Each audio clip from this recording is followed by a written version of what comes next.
ओए महंगे, हाँ जी चौधरी जी। और गड्डी में सामान रखवा दिया है? वो जी बख्शू रख रहा है जी। आप छोटे चौधरी साहब से कह देना कि कुत्तों की ओजरी का ख्याल अच्छा किया, याद ला दिया। भाई यकूब, ये कुत्तों का जरा ख्याल रखना, इनकी खुराक का भी। मैं जीप भेज के मंगवा लूंगा। अच्छा जी। हाँ बाबा जी, वो पैसों की मैंने बात की थी, उसका क्या बना? वो तो ठीक है पुत्र, पर इस पर तेरे भतीजों का हक है। मैं न्याज अली से बात करूंगा। न्याज अली छोटा है, बेटा है हमारा, उससे बात करने की क्या जरूरत है? ओए है पुत्र, ओए है। जमीन का सारा हिसाब किताब और लेन देन उसी के जिम्मे है।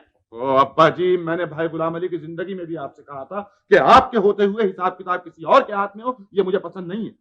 लेकिन आपने मेरी एक न सुनी और अब न्याज अली को तमाम सियाह और सफेद का मालिक बना रखा है।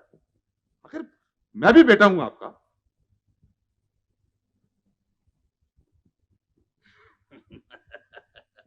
तो फिक्र ना कर, और रकम तुझे 2-3 दिन में पहुंच जाएगी। चल दिल छोटा ना कर। और न्याज अली कोई गैर नहीं, तेरा भतीजा है, तेरा अपना खून है। ठीक है ठीक है,